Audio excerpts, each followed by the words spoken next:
The first time something that I believe was meant to be scary happened in The Haunting of Borley Rectory, I laughed out loud.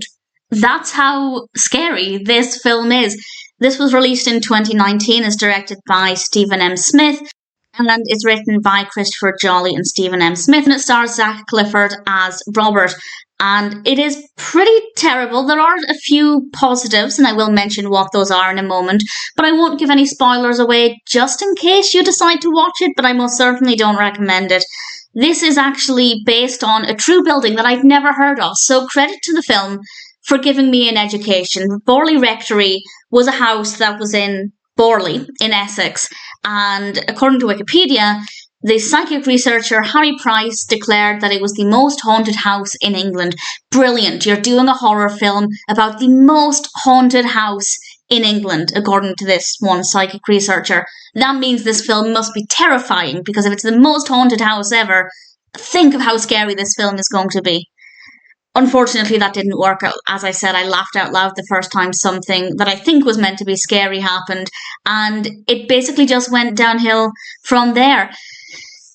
We have our protagonist, Robert, who is staying there in 1944. This is, of course, during the war, and I don't mind that as a time period.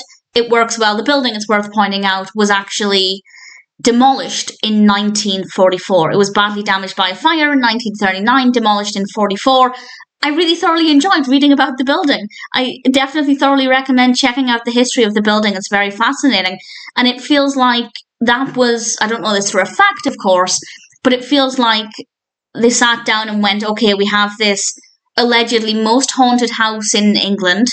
That's a great topic for a horror film, and I agree, it definitely is. So they had the location, they had the time period, 1944 to be specific, and that's basically where they gave up developing it. That's what it feels like, because the narrative is so empty. Robert as a character is fine, but he's not very fascinating. And basically what happens in the film is he keeps waking up or coming to in random places after having some kind of encounter with this nun character, and I'll talk about that character in a moment. And that's basically it. There's a tiny bit more to the narrative, but it feels like they didn't bother writing a solid narrative because they felt like this concept of this most haunted house would carry the film itself. And because there's no horror in this, there is nothing scary in this at all, and we have a strong absence of any narrative and very boring characters, it's a very strange experience, because there were times when I was laughing at it when I wasn't meant to. There's no indication that this is meant to be funny. I didn't enjoy the experience, but if you like films that are so bad they're good, then maybe actually this would appeal to you. I still don't recommend it. I think there are thousands of films I'd recommend before this, but if you are quite a fan of films that are so bad they're good, I know that these films can be entertaining to watch when you're with friends and you're wanting something that's just ridiculous, then yeah, maybe it's worth checking out.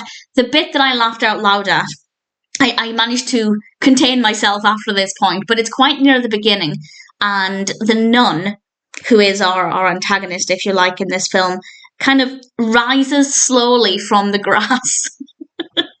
And it is so terrible that I just laughed so hard at it. And I don't know when this happened. I want to say within the first 15 minutes or so. I didn't write down the time, but it's very early on in the film. And I thought, well, that was meant to be sinister, and it's one of the funniest things I've ever seen. And from that point on, it just went from bad to worse. But as I said, there are some things I want to praise. Some of the performances are okay. Zach Clifford as Robert, absolutely fine, no problems there at all. Some of the sound effects and editing are good, but some of the sound effects and editing are absolutely terrible. So it's quite a strange experience in that regard as well, because there are times when I'm watching it and I'm thinking, okay, it's not scary and the narrative is terrible, but that bit of editing was interesting, that sound effect worked well, and then 5-10 minutes later I'm thinking the exact opposite, and it's just absolutely bizarre. Do I recommend it? Not even in the slightest, unless you're looking for a film that's so bad it's funny. But if you're looking for a scary film, stay well away. It is funny for all of the wrong reasons, but I have to thank the film for giving me an education about Borley Rectory, because I'd never heard of it, and I feel better informed now. Definitely do some research if you haven't heard of it. Really fascinating history for this building.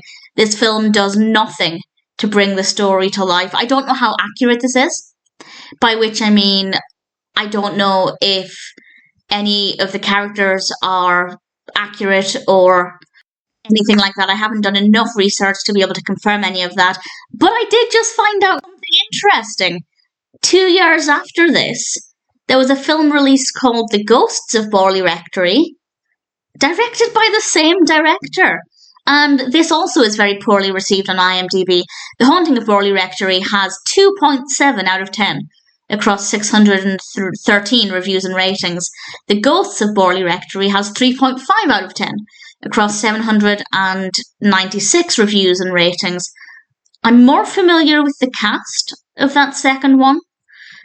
However, I am confused about why the director would do 2 films about the same place in such a short space of time, particularly when the first one was horrendously received. Maybe hoping for a second chance to tell the building story. I'm not going to watch the second one unless somebody wants to convince me that it's a significant improvement. But given the fact that it's by the same director and it's also very poorly rated on IMDb, I'm not going to go near it. But if you have seen it, if you do think it's better, if you do think it's worth watching, let me know. Maybe I will look at watching it. It does look like it's on Amazon Prime as well, as is this one. But based purely on The Haunting of Borley Rectory, I'm not interested in it. This is not a good film unless you're looking for something that's so bad it's funny. As I said, I had high hopes because when I read the brief description that it was about the most haunted house in England, IMDb says it's about the most haunted building in the world. That seems like an incredible exaggeration. But when I realised that it was about this exceptionally haunted building, I thought, well, this is going to be terrifying. Because there are horror films about buildings that are not the most haunted building in the world, and they're scary. So this must be phenomenal. And maybe my expectations were too high, but there are very few positive things about this. I'm very curious about The Ghosts of Borley Rectory. Not curious enough to watch it, unless somebody wants to convince me otherwise. But needless to say, I don't recommend The Haunting of Borley Rectory, but I do recommend that you read a little bit about it if you haven't heard of it, because the history of the building is certainly very fascinating. I learned quite a lot, so thank you to the film for encouraging me to do some research there.